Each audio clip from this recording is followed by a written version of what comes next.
आज के वीडियो में हम रॉबर्ट ब्राउनिंग की एक बहुत ही famous poem My Last Duchess के बारे में स्टडी करेंगे। मैं आपको लाइन बाय लाइन एक्सप्लेन करने की पूरी कोशिश करूंगा। माई लास्ट डचेस यह एक ड्रामेटिक मोनोलॉग है जिसमें एक सिंगल कैरेक्टर एक डच को बोलते हुए दिखाया गया है। वह एक मैसेंजर से बात कर रहा है बिकॉज वह अपनी सेकेंड मैरिज करने वाला है।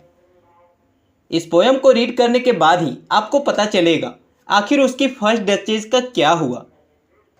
That's my last duchess, painted on the wall, looking as if she were alive.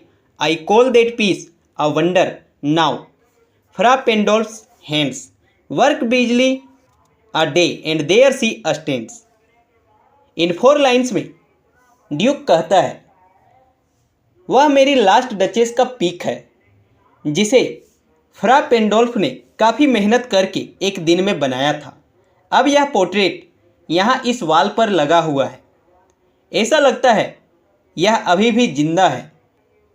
अगर मैं उसे पुकारूंगा तो वह दौड़ी चली आएगी। यह काफ़ी आश्चर्य कर देने वाला वर्क है। इस पिक्चर को देखकर कोई नहीं कह सकता कि यह कोई डेड पिक्चर है। मेरे लिए तो यह अलाइव है, जीवित है। Wilt please you sit and look at her, I said, Fra Pendolf by design for never read. A stranger like you, that picture contains the depth and passion of its earnest glance. जब भी मैं इस picture को किसी को दिखाता हूँ तो आप जैसे अजनबी, यहाँ आप मैसेंजर को कहा गया है। सभी मुझसे पूछना चाहते हैं आखिर ये किसकी पिक्चर है, लेकिन शायद कोई पूछना नहीं चाहता। मैं खुद से उन्हें बताता हूँ यह मेरी वाइफ का पिक है जो कि मेरी लास्ट डचेस थी। But to myself they turned since none puts by the curtain I have drawn for you but I. इस पिक्चर के आगे लगा हुआ पर्दा जिसे सिर्फ मैं ही हटा सकता हूँ, कोई और नहीं हटा सकता। इसे मैंने तुम्हारे लिए हटाया है। देखो यह picture. And seemed as they would ask me if they durst, how such a glance came there, so not the first. जो भी इस पिक्चर को देखते हैं उन लोगों में से किसी को इतनी हिम्मत नहीं है कि मुझे पूछ सके यह किसका पिक्चर है, इसे किसने बनाया है। Are you to turn and ask thus? Sir, 'twas not her husband's presence only called that spot. क्या तुम भी यह पूछने वाले हो? मुझे नहीं लगता कि तुम मुझे यह पूछोगे, क्योंकि उसकी हस्बैंड की प्रेजेंस जो कि मैं हूँ, मेरे सामने कोई बोल सके इतनी हिम्मत किसी में नहीं है। Of joy into the duchess cheek perhaps Fra Pandolf chanced to say her mantle laps over my lady's wrist too much or paint must never hope to reproduce the faint. जब यह पिक्चर बनाने के लिए फ्रा पेंडोल्फ आया था तो उसने बोला था आपकी ओढ़नी आपकी गोद से छलक रही है और आपकी कलाई को भी काफ़ी ज़्यादा ढक रही है। अगर ऐसा रहा तो मैं आपका पिक्चर नहीं बना पाऊंगा। How flush that dies along her throat such stuff was caught she thought and cause enough for calling up that spot of joy she had. इतना सुनना था कि मेरी डचेस शर्माने लगी। उसके गाल गुलाबी रंग से रंग गए। उसे लगा था कि यह शिष्टाचार है, लेकिन मुझे पता है कि यह उस आर्टिस्ट की एक बेहुद्दा मजाक थी। A hurt house sale, I say, too soon made glad, too easily impressed, she liked whatever she looked on and her looks went everywhere. उसका हृदय, मैं इसके बारे में क्या ही बताऊं। वह हर चीज़ से इम्प्रेस हो जाती थी।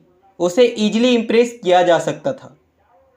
जैसा कि मैंने तुम्हें पहले भी बताया, फ्रा पेंडोल्फ ने बस उसे इतना ही कहा था कि आपकी ओढ़नी से आपकी कलाई ढक रही है, मैं पिक्चर कैसे बनाऊंगा। इतना सुनकर ही वह उससे इम्प्रेस हो गई। Shirt was all one my favourite her breast the dropping of the daylight in the west. उसके लिए सब कुछ एक जैसा था। और मेरे लिए भी वह काफ़ी ज़्यादा सुंदर थी, लेकिन पश्चिम में ढलते सूरज के जैसा। The bough of cherries some officious fool broke in the orchard for her the white mule. वह हर चीज़ से खुश हो जाती थी और यही उसकी मूर्खता थी। मुझे ऐसा बिल्कुल भी पसंद नहीं आया। वह एक सफ़ेद खच्चर जैसी खुशी वाली थी। She rode with round the terrace all and each would draw from her like the approving speech. उस सफ़ेद खच्चर जिस पर वो गोल गोल घुमा करती थी, कभी टेरेस पर तो कभी यहाँ कभी वहाँ। उसकी तारीफ भरी ये बातें मुझे अक्सर दुख देती थी। और plus at least she thanked man good but thanked somehow I know not how as if she ranked. वह हर चीज़ की तारीफ किया करती थी। उसके लिए कुछ भी बड़ा या छोटा नहीं था, जैसे कि उसके लिए रैंक का कोई महत्व ही नहीं है। My gift of a 900 years old name with anybody's gift who would stoop to blame. मैंने उसे 900 साल पुराने नाम का एक गिफ्ट दिया था, लेकिन उसने इसे किसी दूसरे पर्सन के गिफ्ट की तरह ही मामूली समझा। This sort of trifling even had you a skill in a speech which I have not to make your will. उसे चापलूसी पसंद थी, लेकिन मैं बोलने में बिल्कुल भी ऐसा नहीं था कि उसकी इच्छाओं को पूरा कर सकूं। Quite clear to such an one and say just this or that in you disgusts me here you miss. एक बात तो साफ थी, उसे जो पसंद था वह करती थी और मुझे इससे नफरत थी। और there exceed the mark and if she let. वह हमेशा अपना सीमा पार कर देती थी। उसे कैसे रहना चाहिए, किससे कैसे बात करना चाहिए, वह बिल्कुल भी इस पर ध्यान नहीं देती थी। Herself be lessoned so nor plainly set her wits to yours forsooth and made excuse. अगर मैं उसे समझाने की कोशिश करता तो शायद वह मुझे ही बहाना बनाकर सुना देती। वह बहाने बनाती। Even then would be some stooping and I choose never to stoop. Oh sir she smiled no doubt. इसीलिए मैंने सोच लिया कि मैं उसके सामने झुकूंगा नहीं। मुझे कभी नहीं झुकना है। वह मुस्कुराई, इसमें कोई डाउट नहीं है। Whenever I passed her but who passed without much the same smile this grew I have commands then all smiles stop together there she stands. जब भी मैं उसके पास से गुजरता या फिर कोई और भी गुजरता तो वह सेम स्माइल देती।